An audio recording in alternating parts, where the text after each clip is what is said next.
Hello दोस्तों, मैं आपकी होस्ट विजयश्री आपका स्वागत करती हूं अपने चैनल कनेक्ट विद प्लांट में।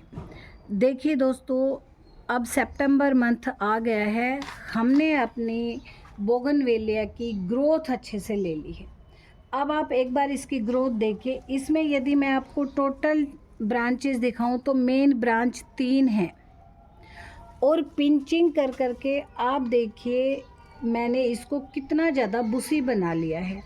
जब इसकी मैंने कटिंग की थी और साथ साथ पिंचिंग का भी मैंने दिखाया था कि कितना ज़्यादा बेनिफिट होता है। आप एक बार देखिए, इधर देखिए, आप एक सिंपल छोटी सी ब्रांच है और इस पर पिंचिंग करके आप देखिए, एक के साथ तीन तीन और फिर इनकी पिंचिंग कर करके मैंने पूरे प्लांट को एक ज़बरदस्त बुशी बना लिया है।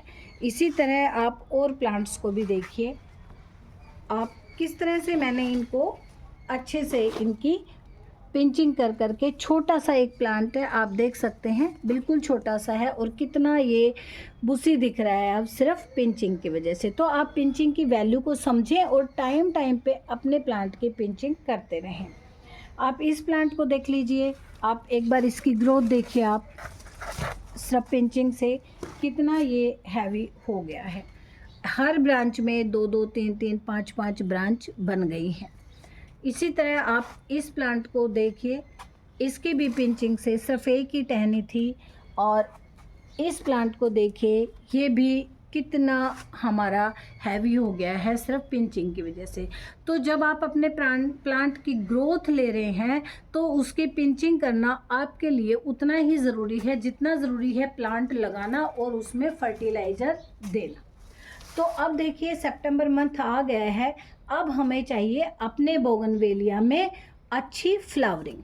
तो अच्छी फ्लावरिंग के लिए हम क्या करेंगे, पूरी ग्रोथ लेने के बाद अब हम, क्योंकि बारिश में इसका सारा जो फर्टिलाइज़र है वो बाहर निकल चुका है, जितने भी पोषक तत्व मिट्टी में थे वो निकल चुके हैं। ये ग्रोथ तो बारिश के पानी से भी ले रहा है, लेकिन अब इसमें यदि हमें फ्लावरिंग करनी है तो हमें इसमें कुछ बातों का विशेष ध्यान रखना होगा। देखिए, सबसे पहले तो आप क्या करेंगे कि इसकी जो मिट्टी है ना, उसमें आप गुड़ाई करेंगे। बहुत लंबी बारिश हुई है और मिट्टी जो है वो हमारी थोड़ी जम गई है और उसको आप किसी अच्छे, आप अपने इंस्ट्रूमेंट से अच्छी तरह उसकी गुड़ाई कर देंगे। हर प्लांट की आप गुड़ाई करेंगे। गुड़ाई करने के बाद आप इसे चाहे 1-2 दिन सूखने दें या साथ साथ सबसे पहले यदि आपके पास नीम खली है ना, तो आप नीम खली इसमें थोड़ी थोड़ी ज़रूर डाल दीजिए, क्योंकि कहीं भी थोड़ा बहुत जो फंगल होगा, फंगस लगी होगी तो वो हमारी ख़त्म हो जाएगी। उसके बाद यदि आपके पास नीम खली नहीं है ना, तो आप लस्सी है ना, पुरानी लस्सी है, उसको आप थोड़ी थोड़ी जोड़ते रहिए और उसमें आप 1 चम्मच आंवला पाउडर, हल्दी पाउडर और हींग डालकर 4 घंटे के लिए रख लीजिए, वो डाल दीजिए। उसके आप 1 दिन बाद क्या करेंगे, कोई भी इसमें जो है वो हैवी फर्टिलाइज़र देना है। क्यों? क्योंकि हमें अभी फ्लावरिंग चाहिए। तो आप इसमें काऊ डंग कंपोस्ट दे सकते हैं, जो कि बहुत ही हमारे प्लांट के लिए यूज़फुल है, वो स्लो रिलीज़ है। यदि आपको ज़्यादा जल्दी, क्योंकि हमारे प्लांट के सारे पोषक तत्व निकल चुके हैं, तो पहले आप सरसों जो खल आती है उसका लिक्विड बनाकर दे सकते हैं। वो इस फॉर्म में आपको आएगी।